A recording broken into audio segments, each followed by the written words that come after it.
Hello and welcome back for NFL Week 5 preview for the top running back and wide receiver matchups for this next week. Week 4 was a fun one. Now let's dive into Week 5 and figure out what we can uncover for these top matchups using our team defense tool. It is like DVOA, just a slight difference because it uses a rolling average to uncover, different shifts that may have been happening due to injuries or scheme differences. Now, let's get into it. Before we do, come join us at LionStar. $39.99 per month gets you access to all we do, all the props, all the DFS. You get it all for one low price. You can also join us and try us out for free with a 7-day trial through the app stores if you've never used us before.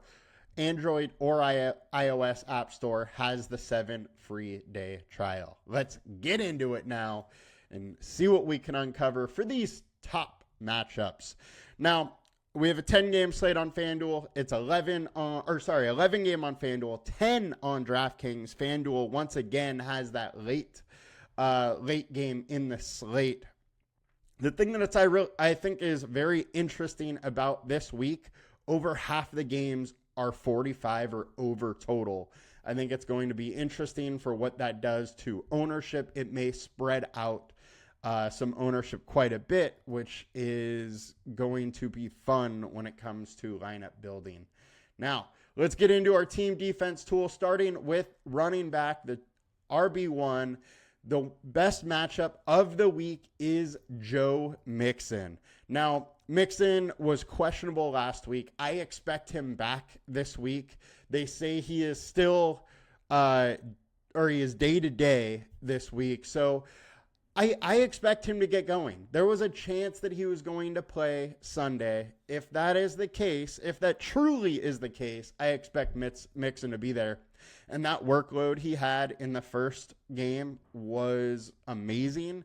If he's back, I expect a big workload once again. And the Buffalo Bills have allowed 118 rushing yards, have allowed 62 receiving yards a game. They're ranking 32nd versus the running back, allowing 0.5 touchdowns per game. What have they done? They allowed Henry to go absolutely nuts the other night. Travis Etienne went for 1168 with 4 receptions for 17 yards.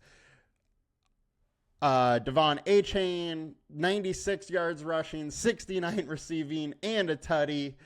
And James Conner, first game of the year, 50 yards rushing, 33 receiving, and a tutty. The Buffalo Bills have been a great matchup. So let's get some Joe Mixon. Next, the next two guys I think may go a little under-owned this week. First being Rhamondre Stevenson. Rhamondre Stevenson just had 2 games back-to-back where the Patriots just got absolutely blown out. Now the Dolphins are in complete disarray, so I do not expect this to be a blowout spot. Rhamondre Stevenson had around 55% of the snaps in the last 2 games. However, he was closer to 70 or 70 plus in the first 2 games.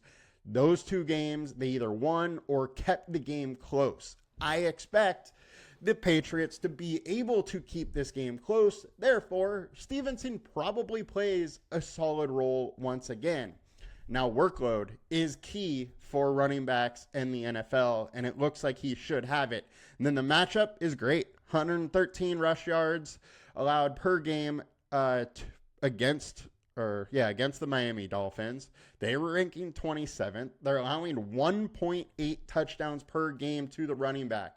This is a great spot for Rhamondre Stevenson, and I definitely want to get some Rhamondre action this week.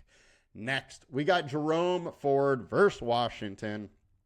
Washington's been giving it up big time. 122 rushing yards per game to the running back, 4.5 receptions, 36 receiving yards per game, and 0.8 touchdowns.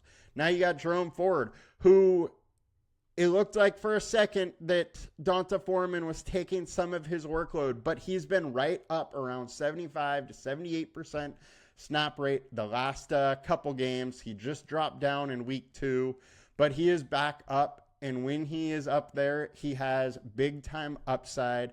He has shown some flashes. He's been efficient as a runner, 10 for 58 last game, 10 for 37 the game before, 7 for 64, 12 for 44, and then adding a bunch of receiving work in there. He gets in the end zone with his receiving work, and he is due for a big game. 5,800. He's a very interesting play this week, and I like the spot. If that snap count is staying around 78%, he's on the field that much versus a defense that isn't great. I love the spot, and I think Jerome Ford will be very interesting to have in our lineups this week. Now, let's get over to the wide receiver one. We talked about Jerome Ford. Now we're talking about Amari Cooper. Amari Cooper. He's going to be a little bit boom bust this year.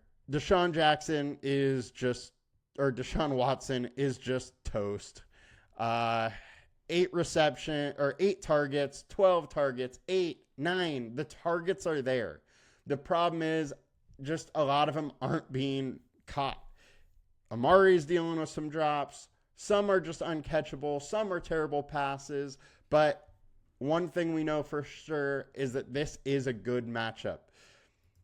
Commanders allowing 175.8 receiving yards per game, 2.5 touchdowns per game. They rank 31st. Amari Cooper is the WR1, is in a great spot to go boom this week. He has the matchup working for him. It's just a matter of if Deshaun Watson can get there. And what have WR1s done against him this year?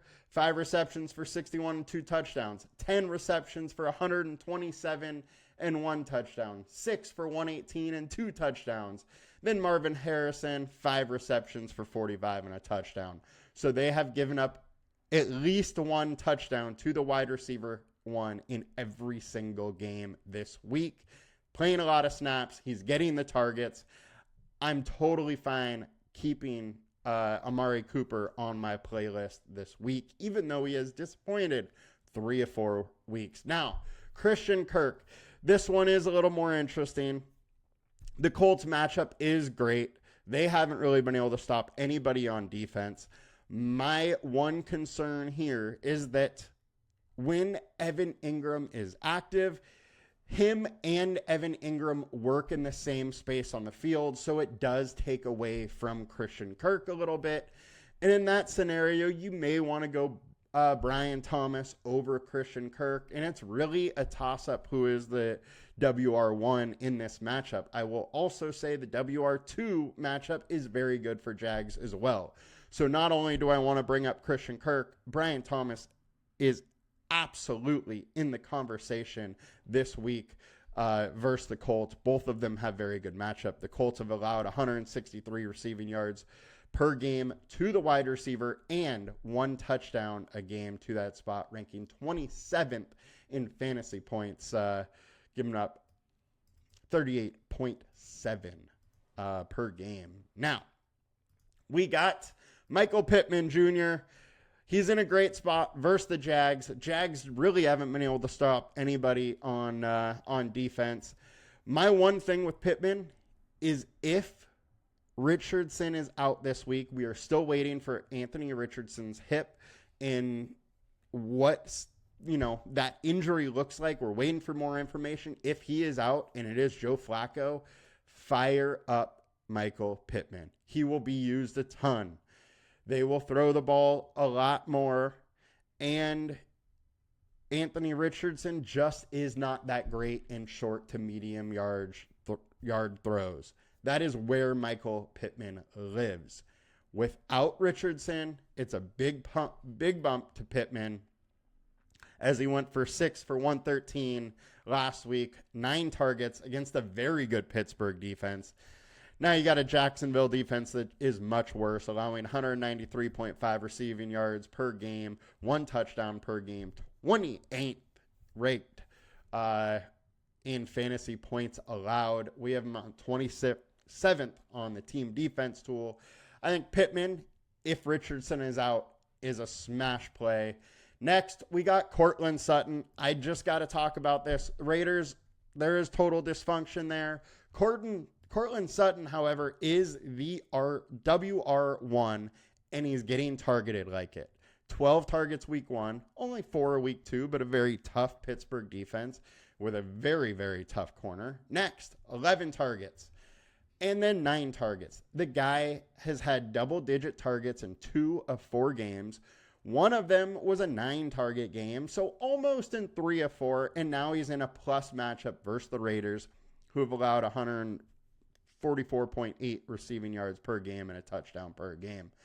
The Broncos, coming off a win. Bo Nix, while he didn't look good last game, did look good versus Tampa Bay, and I expect him to just keep improving week by week. I think Courtland Sutton is a very, very interesting play that will go totally overlooked this week, and I don't mind having him, especially at 5,500 as a wide receiver 1, getting this kind of action when we know he can go for 20 plus with poor quarterbacks as he's done it before.